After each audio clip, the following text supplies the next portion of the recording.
Bonjour ma communauté, bonjour ma famille, quel plaisir de vous avoir encore nombreux autour de notre repas christocentrique, cette dévotion quotidienne de notre vraie identité avec Christ. Christ aussi, Aglé est mon nom, c'est un plaisir toujours de vous servir. Allons-y directement à la prière. Éternel, trois fois saint, nous te disons merci. Merci pour la vie éternelle que tu nous donnes en Christ. Merci pour la justice, merci pour ton amour démontré en Christ pour nous. Papa, nous te disons merci, nous glorifions ton nom, nous sanctifions ton nom. Tu as dit dans ta parole, l'homme ne vivra pas que de pain, mais de toute parole qui vient de l'Éternel. Éternel, désormais, nous sommes rassemblés autour de cette parole ce matin. Papa, vivifie-nous au nom précieux de Jésus. Père, nous te disons merci. Nous glorifions ton nom, nous sanctifions ton nom. Papa, tout ce que tu n'as pas planté en nous pendant que la parole est en train de venir, papa, dissipe-les au nom précieux de Jésus. Et tout ce que tu as planté et qui sont morts, papa, en nous, ressuscite ces capacités qui sont mortes en nous au nom précieux de Jésus. Père, nous te disons merci. Nous glorifions ton nom, nous sanctifions ton nom. Au nom précieux de Jésus, nous avons prié, nous avons reçu. Amen. Quel plaisir de vous avoir toujours nombreux autour de ce repas. Et vous savez ce qu'il faut faire? Partagez le message autour de vous dans vos groupes respectifs comme d'habitude. Et informez vos amis comme d'habitude. Et merci pour tous ceux qui sont en train de le faire. Que Dieu vous bénisse. Aujourd'hui, nous allons commencer un nouveau thème. Péché dans l'incrédulité, pas dans la conduite. Le péché dans l'incrédulité, pas dans la conduite. C'est très important ce thème et nous allons le voir et aller plus avec dans la parole. Qu'est-ce que la parole de Dieu dit par rapport à cela? Alléluia. Le croyant a reçu l'amour de Dieu, la vie du Christ. Il est justifié par la foi en Christ, seul et non pas les œuvres. Tout ce qu'il a reçu en Christ est gratuit. Et c'est ce que nous avons vu, que tout ce que nous avons reçu en Christ est comment? Gratuit. Donc nous avons été justifiés par la loi, la foi et non pas la loi. Donc la foi en Christ nous a justifiés. Et tout ce que nous avons reçu en Christ, nous l'avons reçu comment? Gratuitement. Et c'est un don gratuit. Romains 4, verset 6. De même, David exprime le bonheur de l'homme à qui Dieu impute la justice sans les œuvres. Il a une justice que Dieu impute, que Dieu compte. Il a une justice que Dieu impute, que Dieu compte. Romains 6, verset 13. Ne livrez pas vos membres au péché comme des instruments d'iniquité, mais donnez-vous vous-même à Dieu comme étant vivant de mort que vous étiez et offrez à Dieu vos membres comme des instruments de justice. Alors, quand nous disons que les gens, nous sommes justifiés par la loi, la foi en Christ et que nous ne sommes pas justifiés par nos œuvres, les gens pensent que nous prêchons et nous disons aux gens, ok, allez, maintenant, vous pouvez pécher comme vous voulez. Non! Vous ne pouvez pas pécher comme vous voulez. Nos parents, quand vous prenez un thème, dans la théologie, il est très important, c'est un principe très important que vous devez connaître. Quand vous prenez un thème, restez dans le contexte du thème. Alléluia.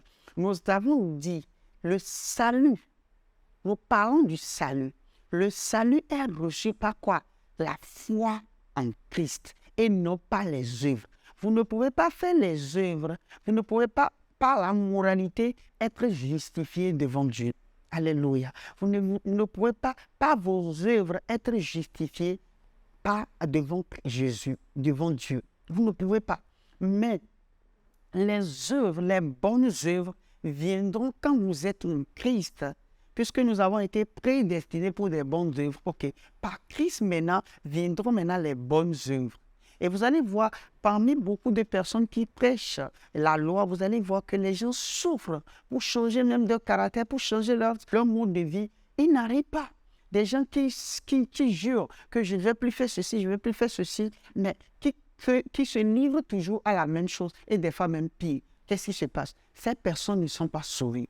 la seule personne qui pourra vraiment nous aider à changer nos caractères, à changer nos pensées, à changer nos habitudes, à changer notre mode de vie, c'est d'abord l'Esprit de Dieu en nous. Mais comment faire pour avoir l'Esprit de Dieu en vous? Il faut maintenant croire en ce que Christ a fait. C'est quand vous recevez ce que Christ a fait, maintenant que votre comportement, vos caractères peuvent maintenant changer d'une manière naturelle. Là, vous ne forcez absolument rien. Voilà pourquoi quand vous venez en Christ maintenant, vous devez savoir que vous n'allez pas livrer votre corps comme vous devez maintenant prendre votre portée. Le corps a été payé par un prix. Dieu a payé ce corps-là par le sang de Jésus. Donc, vous ne pouvez plus utiliser votre corps comme il se doit. Non, vous allez l'utiliser pour la gloire du Seigneur. Et quand on commence par vous enseigner ces genres de choses, vous allez voir que comment on appelle le péché volontaire, vous allez voir, vous n'allez plus pouvoir pécher, vous n'allez plus pouvoir faire certaines choses parce que votre identité vous amène à vivre une sainteté naturelle. Alléluia. Où la justice de Dieu est-elle révélée? Dans l'Évangile. Comment? Par la foi. La justice de Dieu est révélée comment? Dans l'Évangile. Et comment? Par la foi. Romains 1, verset 7. Car je n'ai point honte de l'Évangile. C'est une puissance de Dieu pour le salut de quiconque croit, du juif premièrement, puis du grec. Parce qu'en lui est révélée la justice de Dieu par la foi et pour la foi, selon qu'il est écrit, le juste vivra par la foi. Donc, vous voyez, le juste vivra comment? Par la foi. Où est-ce que la justice de Dieu est-elle révélée? Nous avons vu que c'est dans l'Évangile. C'est dans l'Évangile que la justice de Dieu est révélée. Donc, quand vous croyez en l'Évangile, c'est l'Évangile là maintenant qui nous donne la justice. Et nous l'avons vu déjà dans les séries passées. Dans l'Évangile, comment? Par la foi en Christ. Alléluia. Donc, Romains 3, verset 26. De montrer sa justice dans le temps présent, de manière à être juste, tout en justifiant celui qui a la foi en Jésus-Christ. Alléluia. Ou en Jésus. Pour qu'il soit juste dans sa déclaration, il est juste. Alléluia. En d'autres termes, les seules personnes qu'il a justifiées sont celles qui croient. C'est ainsi qu'il impute sa propre justice. Romains 8, verset 10. Et si Christ est en vous, le corps, il est vrai, est mort à cause du péché, mais l'esprit est vie à cause de la justice. Alléluia. Donc, la justice de Dieu qui est par la foi. Nous y voyons, justice de Dieu qui est par la foi. Romains 10, verset 3. Ne connaissant pas la justice de Dieu et cherchant à établir leur propre justice, ils ne sont pas soumis à la justice de Dieu. Allons voir maintenant. Rappelez-vous que nous avons lu ceci et nous avons dit que l'église des Romains faisait quoi? Ils étaient dans l'ignorance, donc ils voulaient établir leur justice par les œuvres. Ils voulaient faire des choses pour plaire à Dieu, alors que Dieu a tout fait pour qu'on puisse, le plaisir de Dieu se voit où? En Jésus-Christ. Donc le plaisir de Dieu se voit en Jésus. Donc ça, vous croyez en Christ, vous êtes déjà dans le plaisir de Dieu. Rappelez-vous que la justice de Dieu qui est par la foi est révélée à travers l'évangile de son Fils. Romains 3, verset 21. Mais maintenant, sans la loi, est manifestée la justice de Dieu à laquelle rendent témoignage la loi et les prophètes. Le mot « sans » implique en dehors de la loi, c'est-à-dire que vous ne le trouverez pas dans la loi. Ce même mot a également été utilisé dans Romains 3, verset 28. Romains 3, verset 28. Car nous pensons que l'homme est justifié par la foi sans les œuvres de la loi. Alléluia. Un homme est justifié par la foi en dehors des actes de la loi. Romains 4, verset 6. De même, David exprime le bonheur de l'homme à qui Dieu impute la justice sans les œuvres. C'est qu'il n'y a pas d'œuvre dans ce qu'il dit. Alléluia. Romains 5, verset 13. Car jusqu'à la loi, le péché était dans le monde. Or, le péché n'est pas imputé quand il n'y a point de loi. Alléluia. Le péché a été débité du compte de personnes. Ce qui était imputé à l'époque était la justice par la foi. Alléluia. Romains 3, verset 21. Mais maintenant, sans la loi, est manifestée la justice de Dieu, à laquelle rendent témoignage la loi et les prophètes. En disant sans la loi, il faisait référence à avant et après que la loi ait été donnée. En conséquent, la justice ne peut pas être définie par la loi.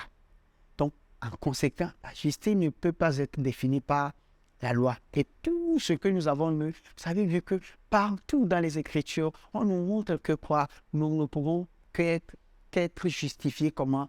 Par la foi en Christ. Remarquez que l'évangile de Dieu a été promis par ses prophètes. Romains 1, verset 1.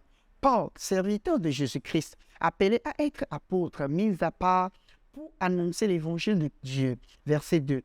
Qui avait été promis auparavant de la part de Dieu par ses prophètes dans les saintes Écritures.